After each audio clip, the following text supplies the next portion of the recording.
My name is Emily Carter. I'm 37 years old, and I work as a clinical operations manager for a regional healthcare network in the Midwest.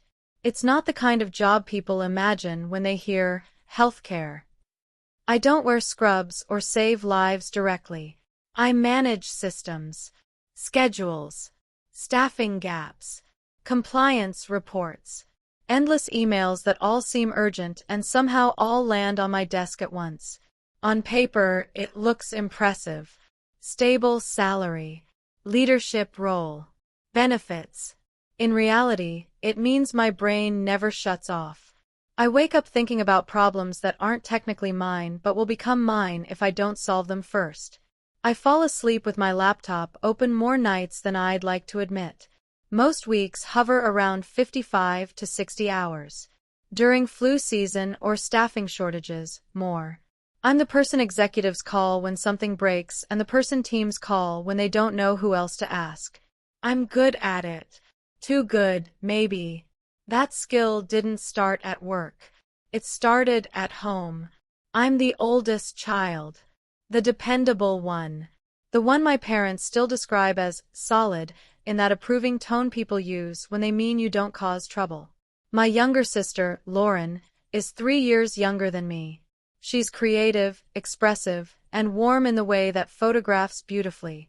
She's the one who remembers birthdays, decorates for every season, and somehow turns even small gatherings into something that looks intentional.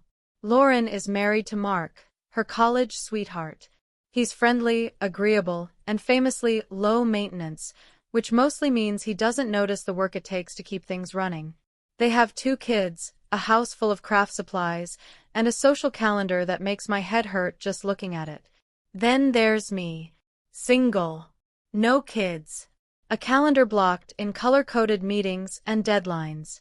According to my family's unspoken logic, that makes my time more available.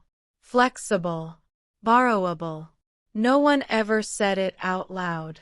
They didn't have to. The pattern built slowly, the way these things always do. A favor here. An assumption there. I was the one who handled logistics. Lauren handled presentation. When something stressful came up, I managed it. When something celebratory happened, Lauren hosted it. My parents noticed the results, not the effort. Holidays were where this imbalance really showed. Lauren loved hosting. She genuinely did. She'd plan themes, centerpieces, menus. But the execution, the errands, the backup supplies, the last-minute fixes, somehow drifted toward me. One year, I covered the cost of groceries because it all adds up so fast. Another year, I left early from work to pick up items she forgot because you're better under pressure. When I showed up exhausted, everyone thanked Lauren for bringing the family together. I told myself it was fine, that this was just how families worked, that being capable meant being needed. By the time last fall rolled around, I was already stretched thin. Our hospital network was restructuring departments, which meant longer days and fewer boundaries. I was running on caffeine and competence. Then the Thanksgiving group chat lit up. Of course, my parents had named it. Of course, there was a turkey emoji in the title. Lauren jumped in immediately, cheerful as ever. She wanted Thanksgiving at Mom and Dad's again, so the kids wouldn't be out of routine. She said she'd handle decor and dessert. We'd divide the food so it felt fair. I was between meetings, replying from my phone, thumbs moving fast. I'm happy to help, I typed. That week is heavy for me. I can bring something realistic. Maybe pick up a few sides or a main dish from a good local place. I didn't think it was controversial. I'd done this before. Everyone liked the food. It made sense. Lauren's reply came back almost instantly. Actually, Mark and I were talking, and we really want to do it right this year. The typing bubble disappeared. Then came the next message. No store-bought food. Only homemade. It just feels more special. And then, the line that made my stomach drop. Those are the rules. I stared at my phone longer than necessary. Not because I didn't understand what she meant, but because I understood it perfectly. This wasn't about food. It was about control. About tradition defined on her terms. About assuming I'd rearrange my life to meet expectations I hadn't agreed to. The chat continued without me for a bit. My mom responded with a heart emoji. Mark added a thumbs up. Decisions made. Tone set. I didn't reply right away. Not because I was busy, though I was, but because I could feel the familiar urge rising. The urge to smooth things over. To say okay even when it cost me something. Instead, I locked my phone and went back to work. That night, after a 12-hour day and a microwave dinner eaten standing up, I scrolled back through the thread. Lauren's certainty. My parents' approval. The way no one had asked if I could do this, only assumed that I would. I opened the message box. Deleted what I typed. Tried again. I didn't know it yet, but this was the moment everything started to change. I didn't send my response that night. Part of me wanted to.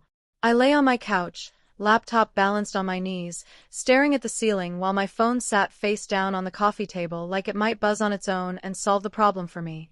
It didn't. Of course it didn't. By the time I went to bed, the group chat had gone quiet. That silence felt deliberate, like a door gently but firmly closed. The next morning started the way most of my mornings do, too early and already behind. I poured coffee into the same chipped mug I'd had since college, grabbed my bag, and joined the line of traffic crawling toward the office. Red lights. Podcasts half listened to. A mental checklist of everything that needed fixing before noon. But my mind kept drifting back to that message. Those are the rules. I'd heard that tone before, just not phrased so cleanly. Rules about when to arrive. Rules about who sits where. Rules about what counts as effort and what doesn't. Lauren had always been good at setting expectations that somehow landed heavier on me than anyone else. During a short break between meetings, I finally picked up my phone. I typed slowly this time, deliberately. I'm working 10 to 12-hour days that week, including late shifts. I don't realistically have time to cook from scratch. I'm happy to bring a high-quality turkey or sides from a local caterer and cover the cost. I read it twice before hitting send. No attitude. No defensiveness. Just facts and a compromise. The reply came fast. Emily, that kind of defeats the point, Lauren wrote. Homemade food just feels more meaningful. Before I could respond, Mark chimed in. It's just one meal. We all have busy lives. It's family. There it was. That phrase again. It's just one meal. It hit me harder than it should have. Not because it was cruel, but because it was familiar. I could line up every I'd swallowed over the years like beads on a string. Just swing by after work. Just handle the reservation. Just pick up the kids for an hour. Just help this once. My mom joined in next. If Lauren does dessert and I do sides, she wrote, maybe you could take the turkey. You're so organized. You'll figure it out. I stared at the screen, something tightening in my chest. The turkey. The centerpiece. The thing that required planning, thawing, prep, oven time, rest time, transport. The thing that would dominate my already impossible week. Assigned. Not asked. I set my phone down and closed my eyes, breathing through the familiar mix of frustration and resignation. This was the moment where I usually gave in. Where I told myself it wasn't worth the tension. Where I made it work, no matter what it cost me. But something felt different this time. Heavier. Sharper. I picked up the phone again. I'm being expected to work full days and also cook an entire turkey from scratch, I typed. When exactly would I be doing that? The dots appeared immediately. You can prep the night before, Lauren replied. People do it all the time. Then, the sentence that finally snapped something inside me. You're single. You don't have kids. Your schedule is more flexible. There it was. Not even disguised. My life, reduced to empty space that anyone could fill. I didn't respond. I couldn't trust myself to. Instead, I walked away from my desk, stepped into an empty conference room, and stood by the window looking out at the parking lot below. Cars coming and going. People with places to be and limits they were allowed to have. I thought about the nights I came home too tired to cook anything at all. About the weekends I spent catching up on work instead of resting. About how often I'd postponed my own needs because someone else's felt more immediate. I went home that evening and took a long shower, letting the hot water beat against my shoulders until my thoughts slowed. Later, sitting on my bed with my hair still damp, I scrolled back through the entire conversation from the top. The rule. The approval. The assignment. It wasn't the turkey that made my stomach twist. It was the assumption that I would comply. That my exhaustion was negotiable. That my no would eventually soften into a fine. I opened the chat one more time. This time, I didn't explain. I didn't justify. I didn't apologize. I want to be very clear, I wrote. I can't cook a turkey from scratch this year. I'm willing to bring store-bought or catered food. If that's not acceptable, I'll sit this Thanksgiving out and we can plan something another time. I hit send before I could second-guess myself. Then I placed my phone face down on the nightstand and turned off the light. For the first time since the chat started, I slept. They didn't reply that night. And somehow, that silence felt louder than any argument.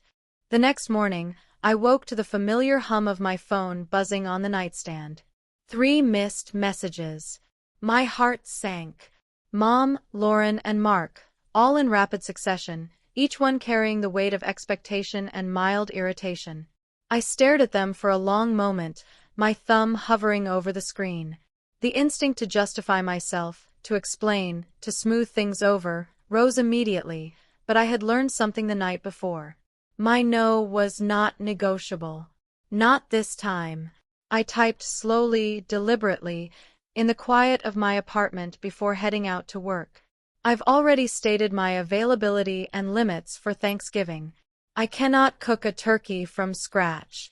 I'm happy to bring store-bought or catered food. If that doesn't work, I'll sit this one out. I hit send. The typing bubble disappeared. Nothing. Silence, almost deafening. Driving to work, I felt a strange mix of anxiety and relief. At the office, the chaos hit me instantly. Emails, schedules, staff shortages. But for once, the family chaos wasn't pressing down on my shoulders. I could compartmentalize. For the first time, I wasn't juggling one crisis on top of another. By lunchtime, the messages started coming in again. My mother, you're being rigid. Lauren has been planning for weeks. You're making this about yourself. Lauren, it's just one meal. Please reconsider. Mark, we just want everyone to enjoy Thanksgiving together. The words blurred as I scrolled. I felt a flicker of the old guilt, the one that had kept me working long nights, spending my own money, and sacrificing sleep for everyone else's comfort. But I didn't respond. I reminded myself, my limit was not selfish.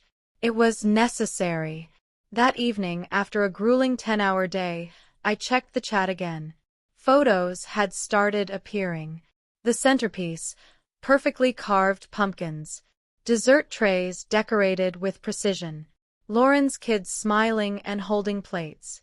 The turkey, I assumed, had already been assigned to me mentally by the family, even though they knew I wasn't cooking it. I didn't respond. Instead, I sent a text to a friend from work, Maya, who often hosted casual Thanksgiving dinners for coworkers who didn't want the pressure of family chaos. I might crash yours this year, I typed. Her reply was instant. Absolutely. No rules, no judgment. You're coming. That night, I went to bed feeling something I hadn't felt in years. Choice. Not obligation. Not guilt. Choice. Thanksgiving week arrived with the usual chaos of hospital life, long shifts, back-to-back meetings, emergency calls, but I carried a lightness I hadn't expected. By Wednesday, I was physically drained, but my mind was clear. I could prioritize my own health and sanity without fear of immediate backlash. Late Wednesday evening, my phone rang. The display read Mom. My heart skipped. I ignored it for a moment, breathing through the tension that always accompanies calls like these. Finally, I answered. Emily, why are you being so difficult? Her voice, familiar and soft, carried a mixture of worry and frustration. I'm not being difficult, I said evenly. I've already explained my schedule and limits. I cannot cook a turkey from scratch while working 12-hour days. I offered a compromise, and it was rejected. There was a pause. Then, but the kids, they're upset. I know, I replied. And I've made arrangements. I'm attending a friend's gathering. I'm giving them food. I'm not absent without care. I'm just not doing what I can't safely do. She sighed, a sound of someone both exasperated and realizing she cannot bend reality to her expectations. We thought you'd just do it like always, she said quietly. Exactly, I replied. And that's the problem. The line went silent. Neither of us yelled. Neither accused the other. The absence of argument, the calm insistence on my boundaries, hit harder than any conflict I'd ever had with them. Over the next few hours, more messages trickled in. My Aunt Linda, curious and careful, asked to see the chat. I showed her. Her response was simple. Emily, you were clear. And you're right. This isn't on you. I felt a quiet warmth, not triumph, but relief. Someone else finally understood the invisible labor I'd been doing for years, the tasks, the compromises, the sleepless nights that no one else seemed to account for. Thanksgiving came. At home, the family's attempt at improvisation was messy. The turkey wasn't perfect. Sides were basic.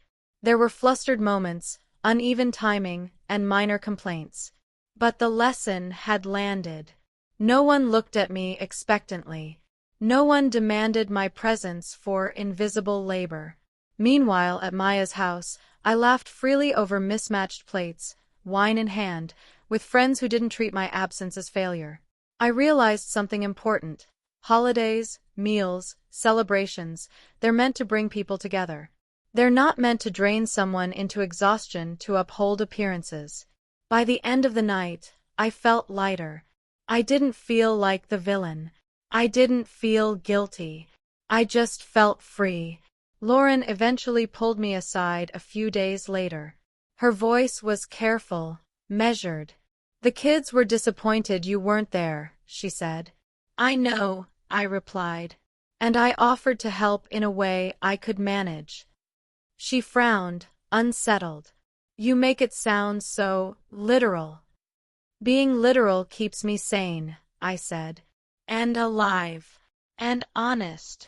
For the first time, Lauren looked at me differently, not with resentment, not with dismissal, but with the recognition that something had shifted. And in that moment I knew, the holiday hadn't been ruined. It had just been recalibrated. Thanksgiving passed, but the echoes of that group chat lingered in my mind. The next week at work was brutal. Back-to-back meetings, last-minute reports, staffing shortages, but I approached it differently. For the first time, I wasn't carrying invisible guilt alongside every task. I noticed it immediately, my usual tight chest, the silent voice whispering you should have done more, was quieter. Not gone, but manageable. At the hospital, everything demanded my attention. Patients with minor complaints and major fears. Nurses asking for clarifications that, in another setting, they could have handled themselves. Reports piling up, threatening to drown me in the fluorescent-lit office. Yet, the family chaos, the expectation that I would endlessly absorb their planning, their work, their social perfection, was absent. I felt lighter. clearer, in control of my energy for the first time in years. And yet, my phone buzzed constantly, flashing reminders of the unresolved tension at home. Messages from Mom, Lauren, and even Mark, some polite, some sharp, some quietly loaded with guilt. I read them, evaluated them, then put the phone down. I didn't reply immediately. I realized I had developed a new muscle, the ability to delay emotional labor without anxiety. That weekend, I got a call from my dad. His voice, usually casual and confident, carried hesitance. "Emily, about Thanksgiving," he started. I braced myself, expecting another lecture. Instead, he spoke slowly, almost awkwardly. "We tried. It wasn't perfect without you." I tilted my head, listening. He didn't sound angry. He sounded concerned. Vulnerable, even. "I told you," I said softly. "I offered a compromise. You didn't take it. That's not my failure." Another pause. Then, "We thought you'd just make it work, like always." "Exactly," I replied. "And that's the problem. I've been making it work for years. And it hasn't changed anything. Not for me. Not for anyone." My dad was silent. I hung up and felt a weight lift. That acknowledgement, even partial and unspoken, was enough.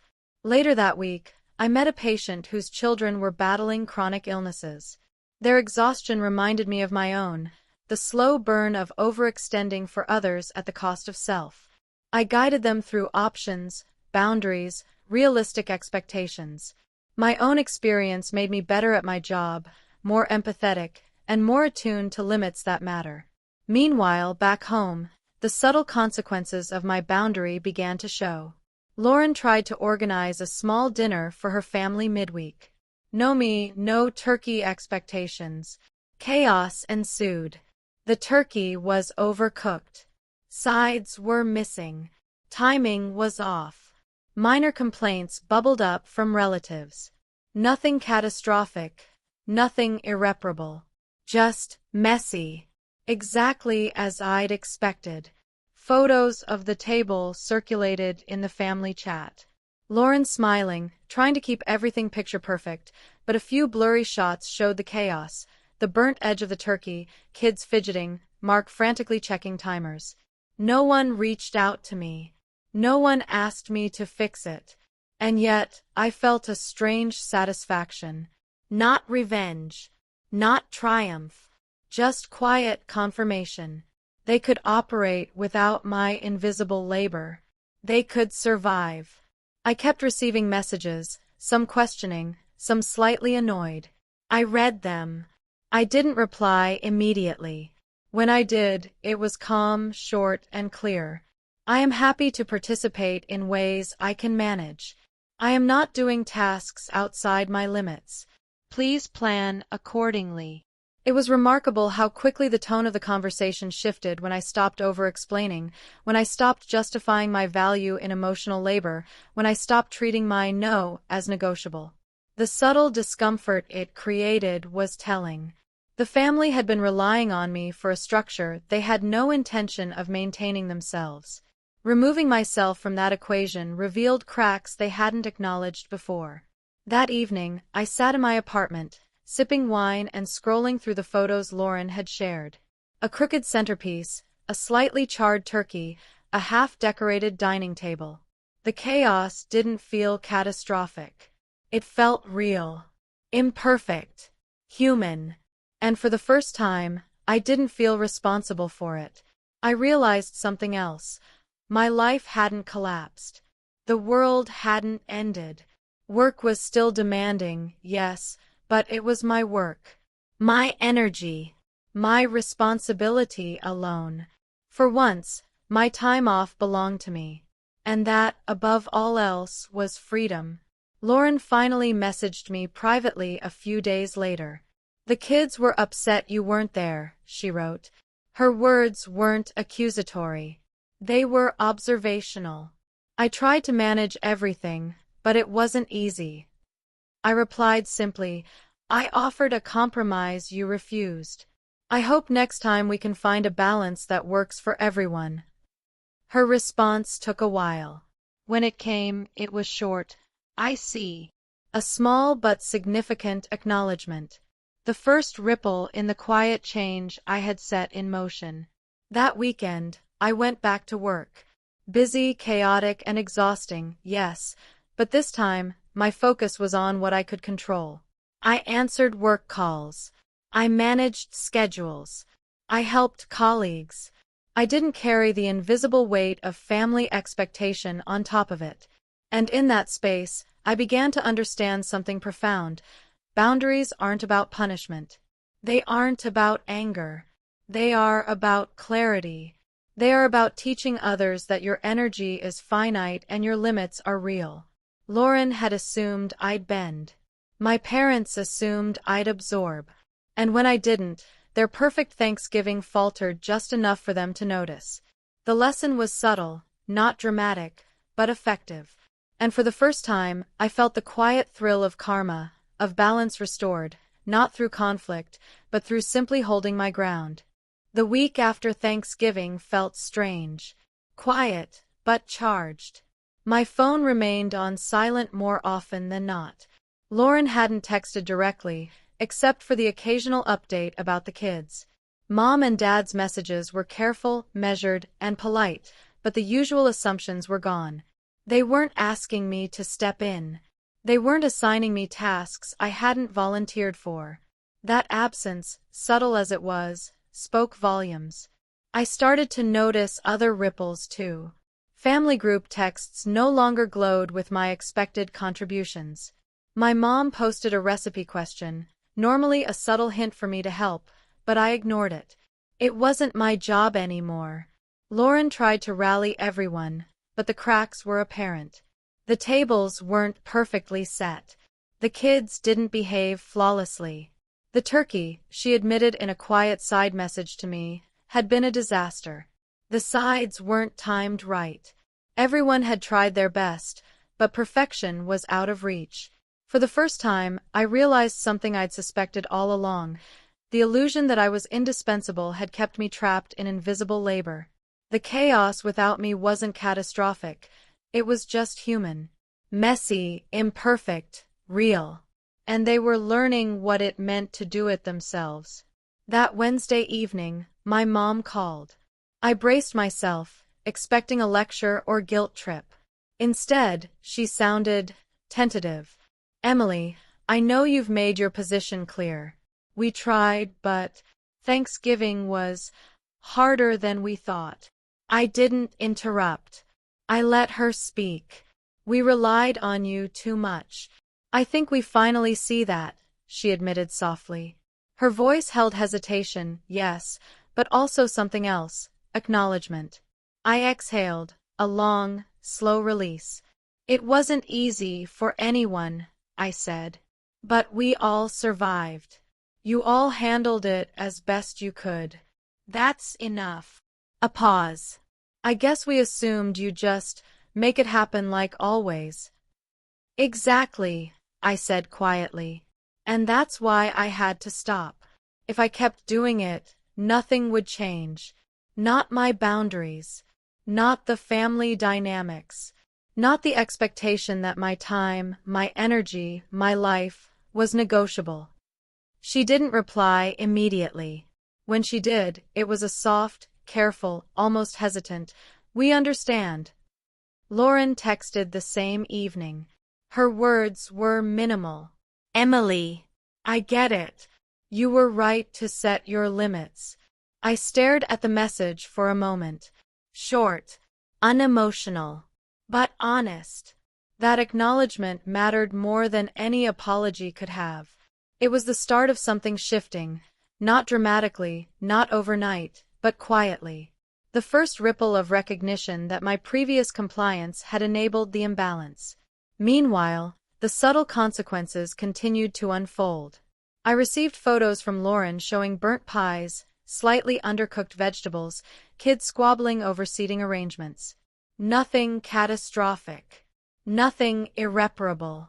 Just real. Just messy. just human. And that was fine. For the first time, I didn't feel responsible for fixing it. I didn't feel guilt creeping in to take ownership of their chaos. At work, I noticed a parallel. I'd long been the go-to person, the one everyone leaned on to save projects or deadlines. I realized I could implement boundaries there too. I said no to last-minute favors. I delegated tasks I'd normally handle myself. Colleagues adapted. The world didn't collapse. In fact, the projects continued, and the staff appreciated my honesty. Back at home, Lauren approached me quietly the following weekend. The kids were playing in the living room, a faint argument over toys in the background. "Emily, can I talk to you?" she said. I nodded. I didn't realize how much I'd been relying on you, she admitted. Her voice was calm but edged with vulnerability. I always thought you'd step in, that you'd make it work. And I didn't notice how exhausting it was for you. I took a breath. I've always wanted to help, yes. But helping at the cost of my own health, my own time, my own limits, it isn't sustainable.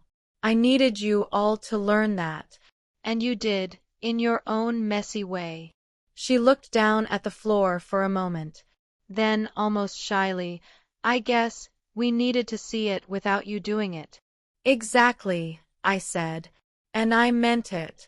No accusation, no triumph, just clarity. The week after that, my parents called less often, and when they did, they asked first if I had the time or energy.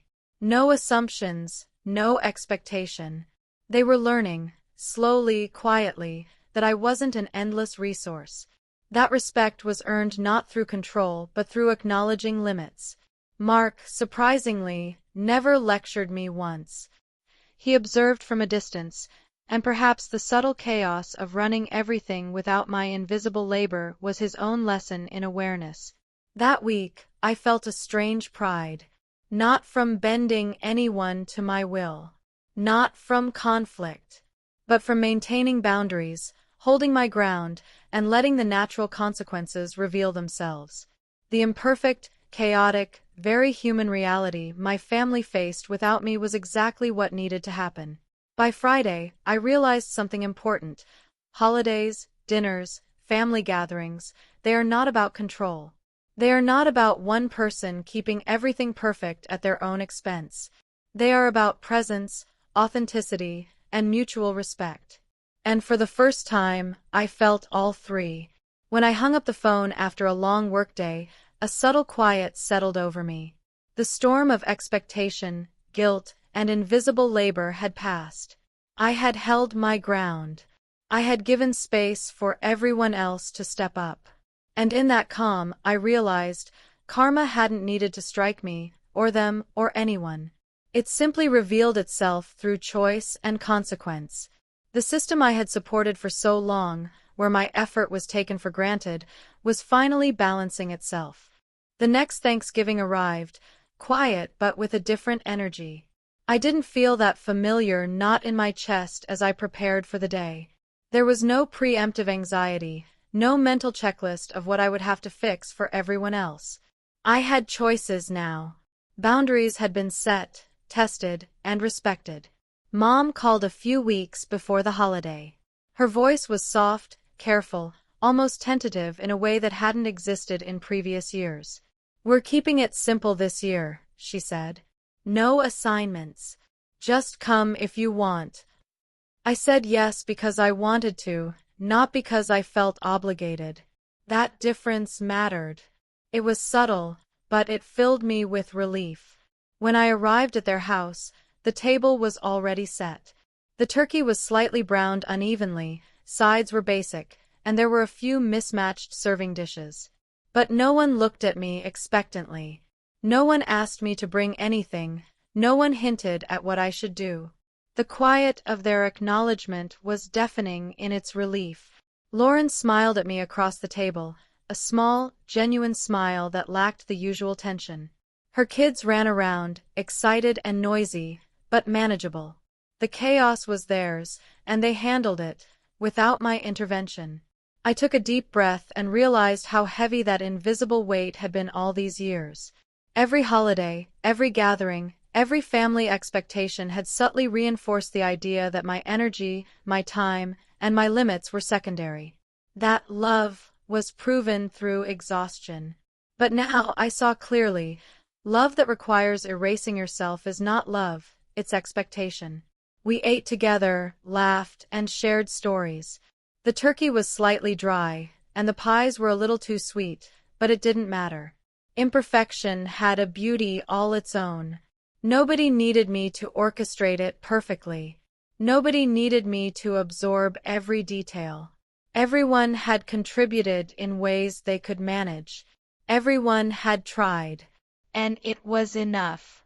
Lauren pulled me aside later, after the kids were occupied with toys. "Emily," she said quietly, "I think I finally understand. I relied on you too much. And I didn't realize how hard it was." I smiled softly. "It wasn't easy. But it had to happen this way. You had to see that I can't always step in, that my limits matter. And so do yours." She nodded, her expression unreadable but softer now. The tension that had always existed between us, the subtle resentment and expectation, had begun to dissolve. It wasn't instant reconciliation. It wasn't dramatic. It was something quieter, understanding. I looked around the table at my family. Imperfect, human, messy in all the ways I had feared for so long. And yet, peaceful. The holiday hadn't been ruined, it had simply shifted. Roles had been shared. Responsibility had been distributed. The system that had depended entirely on me was finally balanced. That night, I drove home alone.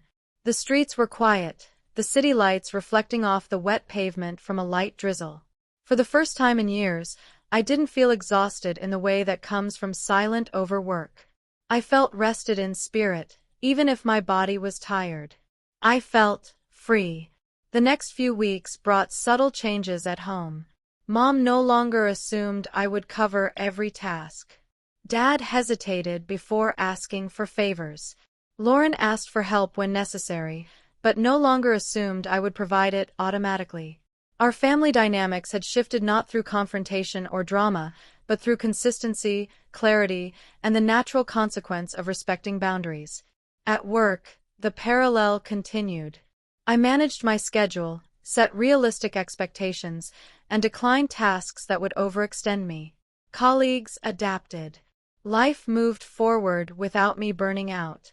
I realized that boundaries were not punishment, they were guidance, clarity, and a way to teach respect for each other's limits. Sitting at my kitchen table one Sunday morning, coffee in hand, sunlight spilling across the counter, I reflected on the year. Thanksgiving had taught me something essential. I could show up for the people I loved without erasing myself. I could care deeply without sacrificing my own health, my own time, or my own life. I could enforce my boundaries, and the world would not collapse. And somewhere in that simple realization, I found peace. The turkey had never been the problem. The chaos had never been the issue. The imbalance had been built on my silence, and once I stopped being silent, the lesson became visible. Karma, subtle and quiet, had arrived, not as punishment, but as clarity. Everyone learned. I learned. And for the first time, I wasn't just showing up.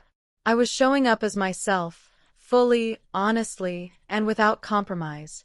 That evening, I placed my phone down, my work bag set aside, and let the quiet settle. The holiday had passed. No drama. No resentment. Just family. Just peace. Just freedom. And in that quiet, I realized something profound. The only way to change a system built on invisible labor is to stop supplying that labor. To set boundaries. To hold your ground. And somehow, against all my old fears, the world kept turning, and this time, I kept my balance too. For the first time in a long time, I felt whole. And that was enough.